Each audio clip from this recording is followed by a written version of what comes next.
How to be elegant without being boring. Well, what does even boring has to do with elegance? I know there's a lot of misconceptions and probably there's an outdated stereotype to what elegance actually is. We probably look back in the decades behind us and look how elegance used to be looked upon. Women are not really like that today, and I think it's important for us to adapt to the modern world, which is why I teach modern elegance on my channel. But for those of you who are new to me, my name is Anna and I run an elite finishing school. I teach ladies modern elegance in their personal presence and lifestyle. If you want to join us for the transformation, visit schoolaffluence.com.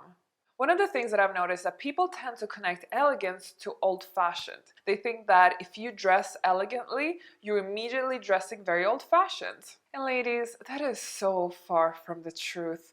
The truth is that you actually have many different style personalities in fashion. There isn't just one way of dressing elegantly.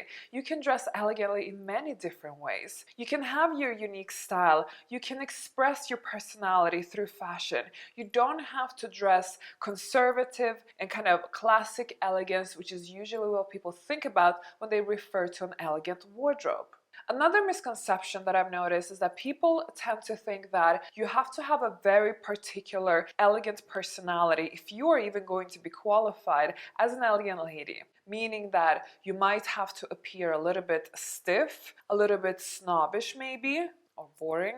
There are a lot of also negative connotation to what an elegant personality is, which I really want to bust that myth once and for all. Because we live in a modern society, women have evolved, and society has also evolved. Not always to the good, but there are actually some positive things. And those are that women are actually allowed to have a personality today, and to have big personalities, to be flamboyant, to be outspoken, to have humor, and all of those great things that we should really make use of. I would never want you to suffocate your personality and restrain yourself of being who you really are. Instead, what I encourage women in my elite finishing school is to reduce the bad habits that are holding them back, the things in their personalities that are not serving them. Those are the things we want to remove.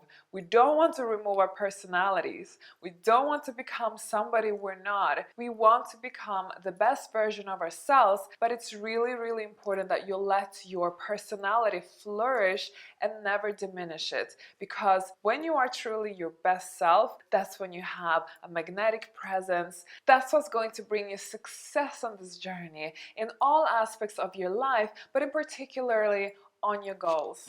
Another interesting thing, a lot of people think that if you are going to be an elegant lady, then you have to act with picture-perfect etiquette skills 24/7, and God forbid if you do anything wrong, then you are a tacky woman and shame on you.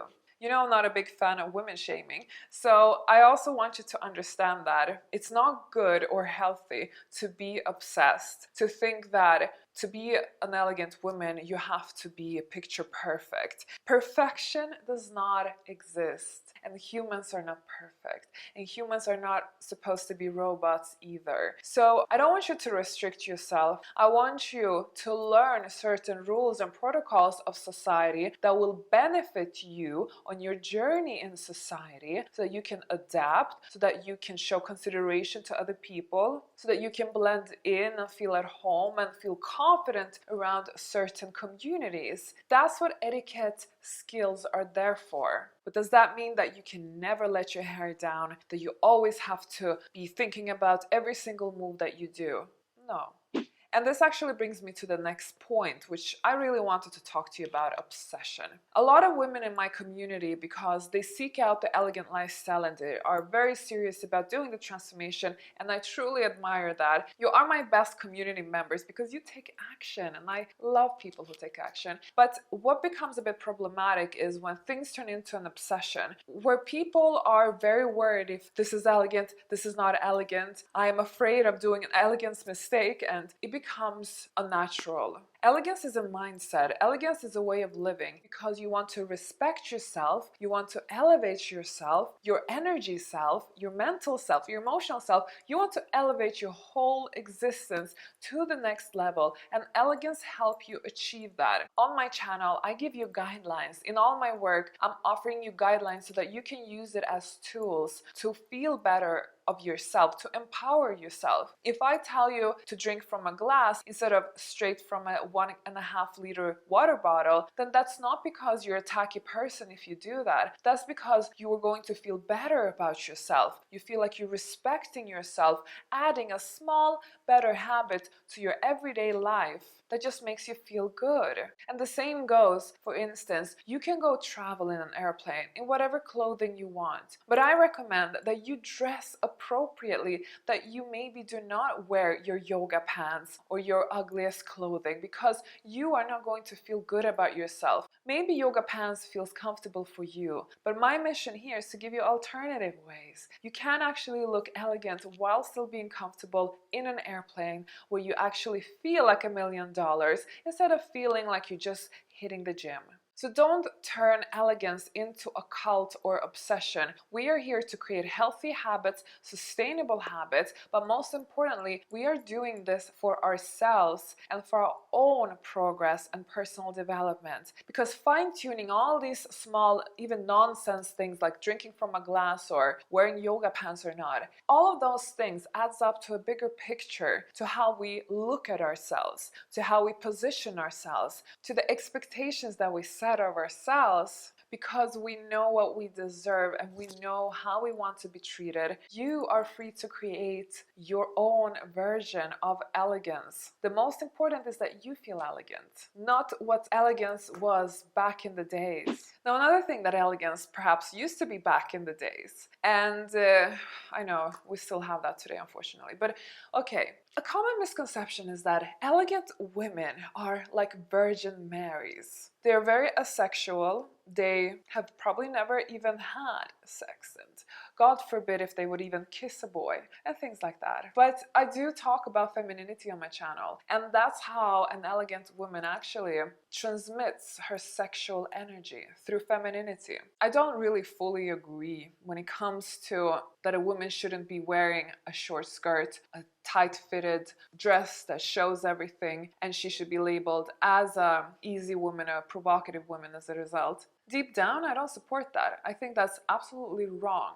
And for instance, as an example, on my channel, I would tell you exactly how it is. Ladies, cover yourself up in certain places, because that is going to help you achieve your goals and create a better life for yourself, rather than having to undress for the public. We can become a woman who says, you know what, I'm not gonna care what people think about me. I'm gonna dress whatever I want. And that's fine. But one of the things we have to then understand is that there will be consequences for that because of the social expectations. And it's not a rule that I have created, and it's not necessarily a rule that I support, but it's sadly a rule that exists today. So it's important that we think about it and then decide what choice are we going to make and what direction are we going to take. I know that women are not very much encouraged in 2020 still to actually be their sexual self. But on the contrary, I think also men are not really encouraged to be their sexual self. I think sex is one of those things that it would be nice if it's a little bit private. I think there are more tasteful ways of how to bring out the sexual energy in both men and women. For instance, with women, I think instead of putting everything on display and going towards the vulgarity, it's nicer to add a feminine touch. That little taste that there's something more hiding behind that facade. It's nice to give a little tease. It's nice to give a little flavor, but it's not really nice to give the whole buffet, whether you are a man or a woman. But should you be a Virgin Mary? Should you be a little Miss Proper? No, of course not. Connect with your own sexual energy as a woman. I think the easiest way to do so is through femininity, which is why I have it as one of my core values in my elite finishing school, in all the free materials that I teach, in my paid materials. Everything that I touch on always has femininity in the back of my mind. Now, lastly, one of the things that a lot of women are still so unsure of: can I become an elegant woman even though I don't have a lot of money, even though my parents are embarrassing, I was not born into a rich family or an elegant family, the people I spend time with are not elegant whatsoever, my surroundings are not elegant, or things like that. And you have to understand that elegance is not tied to economy, background, race, who you are, where you live, how you look like. None of that matters, because everybody can achieve elegance in their everyday life, wherever they are, whoever they are, because all it takes is to adjust those small things that elevates you, that makes you feel empowered, that makes you feel good about yourself, that feels like you're taking yourself to the next level, you're working on yourself. I think those are the qualities to achieve elegance, and anybody can do that regardless of budget. Surely a full-blown elegant life is oftentimes an affluent life that requires some finances, but there are so many other variations to an elegant life,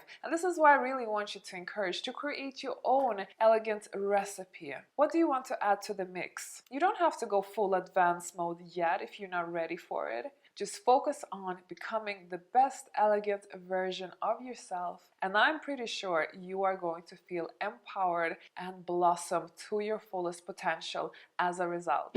Now, ladies, I want us to continue the conversation in my next video, where I actually dig more deeper into the subject when elegance has gone wrong, because there are many ways how we can get it wrong, and these were just some of the examples. Now, I will see you in that video.